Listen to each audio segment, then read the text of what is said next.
Hello everyone, welcome back to my channel. So let me just start off by saying it's been a really long day. So my hair's a bit ragged, my skin's a bit crooked, other way around. Anyway, so today I want to do another MUA reacts video, and I want to do the most highly requested YouTuber from when I've asked you guys who you want to see, and I'm going to do Jackie Aina. So you guys know how I am with YouTubers and influencers and things like that. I don't know a lot of them, just because, not because I'm trying to be like shady or nasty, I just don't watch a lot of beauty YouTube videos. Jackie is someone who I am familiar with because she released a palette with Anastasia Beverly Hills. So I am aware of her, and I have seen her videos, so they kind of pop up now and then when I'm kind of looking around at things. I don't know what I'm saying. So I'm going to watch one of her videos today, and I'm going to do what I usually do. I'm going to watch it, give a critique. Just before we get into that, say if you guys don't know who I am, my name is Robert. I'm a professional makeup artist in real life, not just here on YouTube. And it is my goal to help you become a pro yourself, or just someone who is really, really good at makeup. So if that sounds like something you're interested in, please consider subscribing to this channel if you like this video. And I do just want to say, just before we get into it, a lot of you like to say there's no rules in makeup. That's absolutely fine. And as I say, there's no rules to creativity and individuality, but makeup does have a theory, and this video is for those who want to learn that. I'm in no way gonna shade or spill tea, or what's the other one? That's it. I'm gonna watch her video, and I'm gonna do it from a perspective if I was to do her makeup, or if somebody was to ask me about what she does in that video, if it would work for them. I'm gonna give that kind of critique, if that makes sense. Okay, so let's get into it. I'm watching one of her videos. Oh yeah, and this is a scar, just so you guys know. And it doesn't stop my abilities to do makeup, which some of you think that having a scar means. Okay, anyway. So we're going to watch What the Hell is Soft Glam Makeup. Let's have a look. Taina.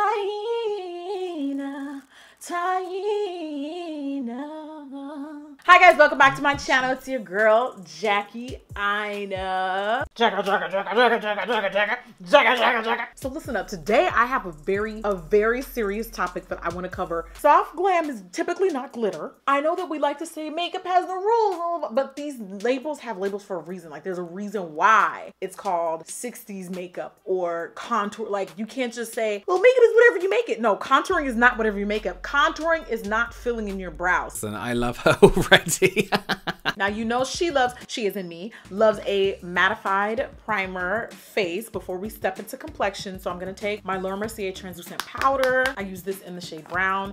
This helps really prep the skin for a all day wearable face, hunty. It also minimizes shine. I feel like I break this down almost every time I do it. I don't know why people still ask me why I do this. I explain it every time. Okay, so this is one of the main things that when you guys said you wanted to see me react to her, this was one of the main reasons, because she uses a powder before before she applies her foundation. So, okay, so this is a little bit difficult to...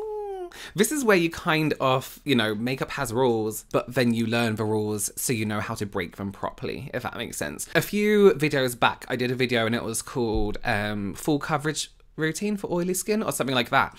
In that video, I do all my skincare. Then before my foundation, I use a setting spray from MAC, which is the MAC Matte Setting Spray, to stop oil from coming through and to make my foundation last longer. So you would have seen a few times in other videos that I say you need to make a barrier between your skin and the foundation. Oil comes from within the skin, and it breaks down your makeup that way. So putting a powder on that layer, almost like you're setting a primer or setting skincare, is that barrier. So the reason I use that MAC Matte setting spray is because it has powder in it, in the spray, and that's how I'm stopping oil from coming through my skin. So in like makeup rules, liquid shouldn't go on top of powder. For example, a liquid highlighter on top of a powder foundation is going to make the powder foundation break down and you get this really horrible texture. However, if you put like a moisture on that powder before you apply that highlighter, then not so much. By mixing that powder with a skincare or a primer, you're kind of creating a new texture that allows a foundation to sit on top. I hope that makes sense. Yeah, so it does make sense. It is a good idea. If you have oily skin, it is a very good idea. I'll literally be 1 second, I promise. I'm just going to film this and then I'll be with you all day, I promise. However, if you have a drier skin or skin that has quite a lot of texture, it might not be advisable to do it in that area. For example, that mattifying spray I use is really good, but on my nose, the texture it gives is quite dry. So be wary of when you use that technique, how oily your skin is that day, how dehydrated your skin is that day. She clearly has incredible skin and knows her skin quite well. I mean, it doesn't look like she has a pore on her skin. So that obviously is an amazing technique for her to use. All right, let's get back into it. I'm gonna take the Kevyn Aucoin Sensual Skin Enhancers. I use the shade SX15. Sometimes I also use the shade, I think it's 14. I think it's the red shade that comes before this. But anyway, I'm gonna take a little bit of that right under my eye and start concealing the darker under eye circles. Now, I don't want anybody to get it twisted, sis. Whenever I say I'm correcting darkness, it doesn't. I just want to say also as well, okay, if you haven't seen my Nikita Dragon Reacts video, would you go back and watch it before you watch this? This, how we're doing it now and how Jackie's doing it, this is how you color correct in a controlled way that makes it easier for you. You can just do tiny little bits. You don't have to blend the whole thing over your whole face. That doesn't make sense. To color correct subtly in a way that is beneficial, and yes, she has a deeper skin tone and it blends a lot nicer, but it's still the same thing. You have a lighter skin tone, just use a few shades darker and then color correct it. You don't have to color correct your whole face in every single color correction available, you know? So that shade has a red undertone to it, and what I'm gonna basically do is blend this out, leaving my concealer as is, because remember, we like to let that dry down. I also went for Kevyn Aucoin Sensual Skin Enhancer because the coverage is pretty much as full coverage as it gets for concealers. Because this look is so heavy, it's definitely more full glam. It's definitely more flawless coverage. No flaws at all. Is she going to bake? I'm gonna move on to Honey from Fenty. This is a really warm, beautiful, golden toned powder. I'm gonna dab a little of that in the center of my forehead. This is where I get shiny, by the way. Definitely want to pack it on there. Shout out to everybody with an oily T-zone. And then I'm gonna apply some of that under my eyes. Now I'm gonna go back to my Laura. She didn't bake. She used a light dusting of powder around the eye area of her forehead, the areas she gets oily. Here's the thing, guys. Since my last video, the Huda one, I'm not anti-baking your face. Like, cut your contour, do your nose. It's just under the eyes where that skin is so sensitive. We say it in skincare, the under eye skin is so sensitive. You know, you need to treat it well. So even with makeup, you need to do the same thing. But a light dusting of powder under the eye, absolutely fine. It's just that dryness and that like, you know, mistreating your under eyes. And she didn't bake and she still looks smooth. I took my concealer from Too Faced and I'm gonna use that to prime and prep our lids. And we have our little shadow catcher down here. You guys know I don't like concealer as an eye base, adds moisture. You want to keep it nice and dry. As well, another thing I noticed, she has that powder under the eyes to catch eyeshadow, but have you noticed how it's not up in the area where the under eye tends to crease? It's in the area that has a lot more, it's higher. It's a higher point of a cheekbone, which will naturally catch the eyeshadow as it falls. That is how you catch eyeshadow with powder. This is such a nice change. I think that if you were to do a soft glam look, it's okay to use shimmer on the eye, but as long as it's applied. That blend, that is stunning. That color of the face. She has a lot of room in her eyes to do that. That's beautiful. One thing that I picked up that she's doing is she's with her blending brushes doing, you know, nice backwards and forwards brush strokes, and she's really blending out. You see a lot of people nowadays using, and I think it's because a lot of eyeshadow products are pressed pigments, so you need to pack on the color. You see a lot of people doing this, like packing on the color in the shape that you want and then blending it out. I don't like that way because I think you lose control of the color and you lose control of the shape. The way she's doing it, a little bit of product at a time, blend it in properly, take your time, you get this really nice gradient effect. I mean, look how incredible that looks. There's no harsh lines, there's no packed on color that's, you know, patchy everywhere. It looks incredible. I'm gonna take these blush duos.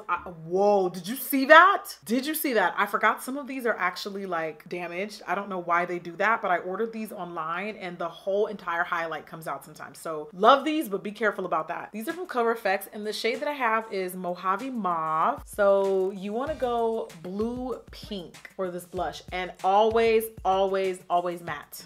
Well, I mean, you could use shimmer, but like shimmer just makes the skin glow a little bit differently. And this look is not about glow at all. This is all about perfect, even, shine-free complexion.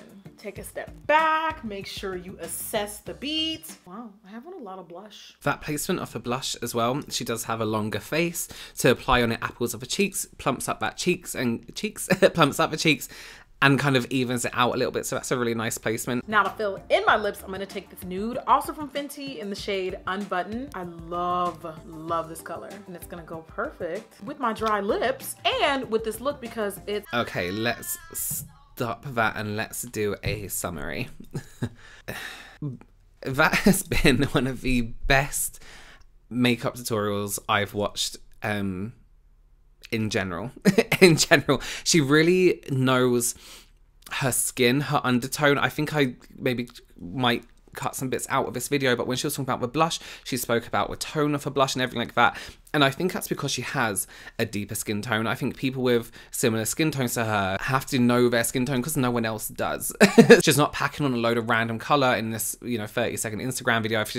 She really knows her stuff. And I think that's why I mentioned maybe, was she a makeup artist before? Her techniques, the powder that she used under her eye never touched the creasy bit under the eye. It was always the upper areas of her cheekbones, which means no creasing, none of that nasty, dry, horrible texture.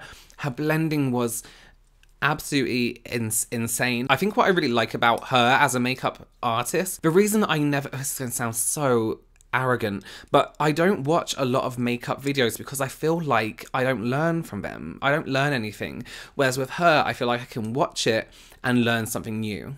And I think that's the whole point in your profession. If you're not constantly learning, what else is there to do? What else can you do? That's the first time watching a video in a long time that I feel like I want to try what she's done, if that makes sense. So I really liked that. There's nothing in there apart from the concealer on the lid, and I know a lot of people use concealer on eyelids, especially as they have a drier eyelid as a primer. There's nothing in that video where I'm outraged or shocked or like, people need to stop doing this. I think amazing. Yeah. Okay. All right, guys. Don't forget to give this video a big thumbs up if you liked it. Yeah, don't forget to subscribe, follow me on Instagram, and ring that notification bell if you want to have notifications. Thank you so much for joining me again, guys, and I will see you very soon. Bye.